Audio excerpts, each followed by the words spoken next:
sir. Ayun na, nag-soft drinks lang ako sir. Ayun nga po sir. Ay, nag-soft drinks lang ako sir. Ayun nga po yung team leader namin sir. Usapan niyo po.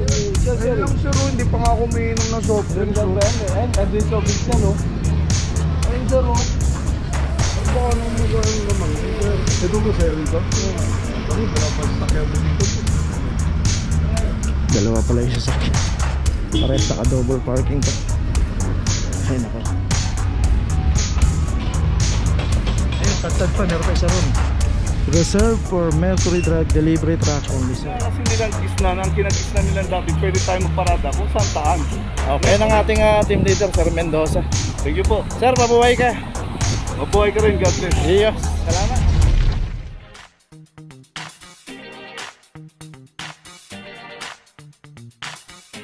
Papajo TV.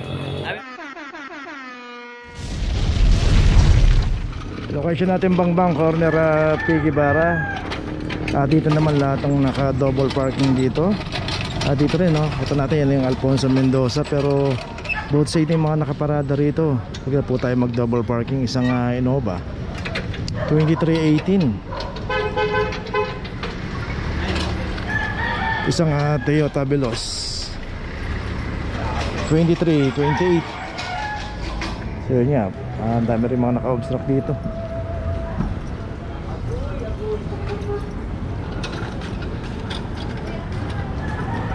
At itong Mirage Magana lang ako. Kuha lang ako ng Sir, mga naka-double po kayo sir. 24, 46. Lahat po yan lang ako sir.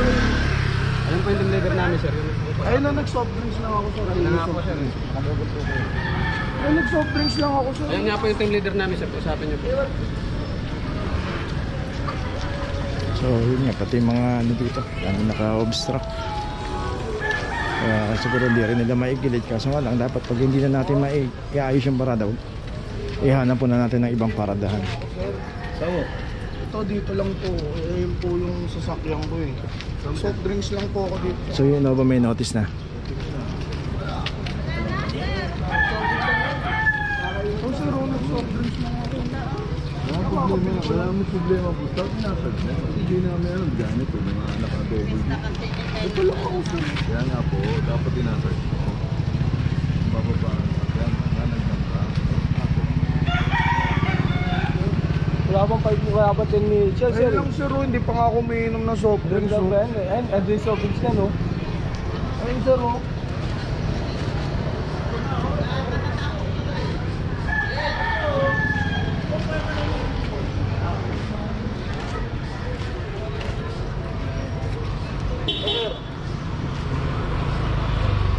Sir, baka naman maano pa, hindi ko lang naman ako sir eh. Sa ba nagkabit niya? Boss, pasensya na po kayo. Kaya nga sir eh. Mayroon na po kasi sa amin tanggalin yan. Unang-una. Kasi nakaklag na po yan. Soft drinks lang po ako eh. Nakaklag na po yan.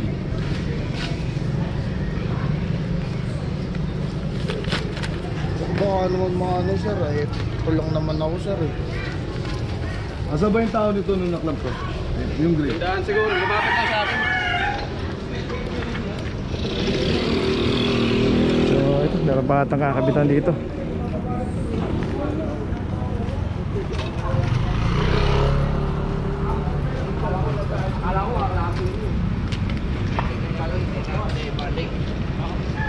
So ito na.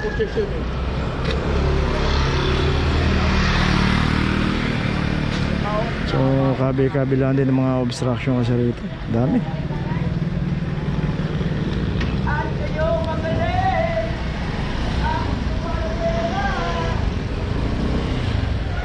Ayun no, diyan kayo magaling. Pero yung ginawa niya magaling. Walang helmet, walang damit, nagmotor.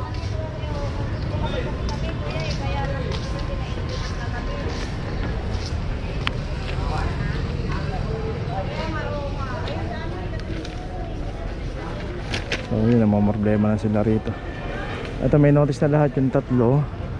The rest dito, ewan ko kung meron pang inabutan. So yun, nakalis na isang naka-double parking Ranger. Dahil nag-shopping kayo tao, nag-vlog pa kayo. Shopping pa kayo boss.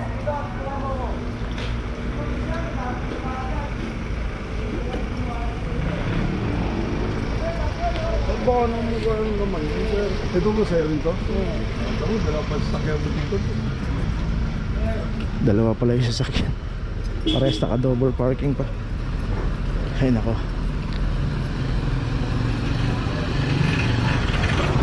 Paano magsosobrang sa'yo dalawa yung sasakyan? So dito isang Fortuner. Yan yung kanto ng Alfonso Mendoza. So naialis niya yung sasakyan niyang isa. Gusto pati yung isang naklamp doon masid pa. 23-26 para dito sa Fortuner. So ang haba, ang lapad po ng kahabaan ng bangbang. Pwede naman natin iayos. Ang problema, paano maiayos? Ang daming mga naka-obstruct kabilaan. May mga kubol, merong mga tricycle. So kung iayos lang naman talaga yan, paparada na lang ng maayos yan. So meron ng notice tong Fortuner. Doon mo ay nakaubad yan. Sa balitan eh.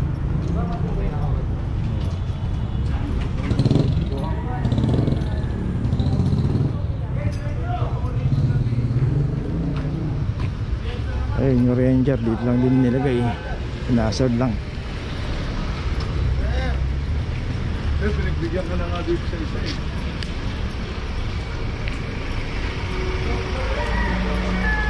Dalawa sasakyan. Ano, din double parking pa rin yung Ranger niya.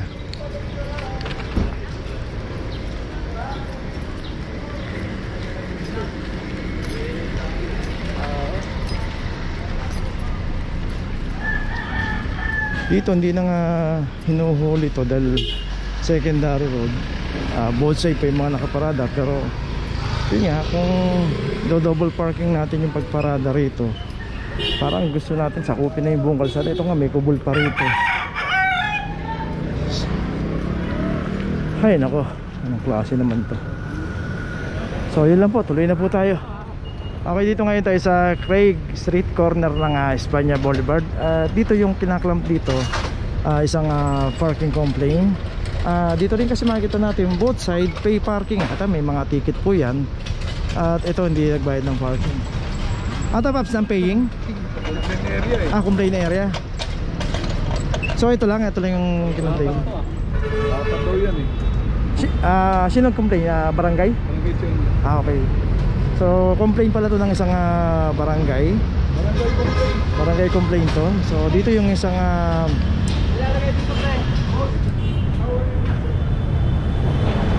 Ford Escape. Ito naklam na to, 2445.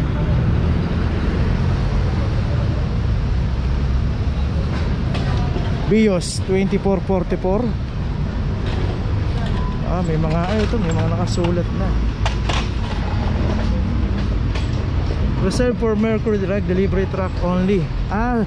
So ito, dapat pala to hindi parking So naka-reserve to for Mercury Drug. So dito pinapaparada yung mga delivery imbis na maglagay sila doon sa Espanya. Kaso sinabihan na pala to, pero dito pa rin pumarada. So lahat yung makikita natin merong mga nakasulat dito. Ayan Ayun, tad pa, meron pa isa ron. Reserved for Mercury Drug Delivery Truck only. So for truck lang pala to. 2439. So ito naman yung Mercury siguro pag-coordinate niya sa barangay. Kaya ang barangay gumawa naman ng action. Naka-reserve pala to Paps sa may nakasulat. Delivery truck ng Mercury. Authorize sila rito? Oo, dapat kasi pag nag-deliver yung Tinatawag pa nun. may note dyan So naka yan sa barangay, naka-coordinate yan. Meron ng notice dito, nilagyan na nila yan. So dalawa na yung nalagyan ng notice dito, Escape saka Bios. So 4 to, so dapat hanggang dito sa huli sasakyan na to, dapat hindi parkingan. So yun naman, meron naman silang coordination doon sa barangay, yung isang drugstore dito. Pero ganun pa man, yung mga nakaparada rito, dapat magtanong muna sila. Siguro inabisuhan na muna sila rito. Kaso ganun pa rin, dito pa rin ipinarada. So yan po yung nangyayari. Dapat pagka winawarningan tayo, sinasabihan tayo, wag na po nating paradahan. Okay lang kasi. Pero Paps, may nakasulat na dyan. May nakasulat, ayan o, may note na dyan. Ano pala ng delivery ng truck ng Mercury? Unauthorized parking. Oh, Kasi unauthorized. para sa ano pala to. O niya, lagyan mo unauthorized parking.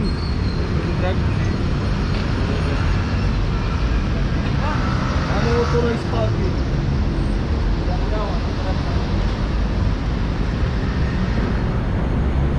Meron din siguro coordination sa barangay yan.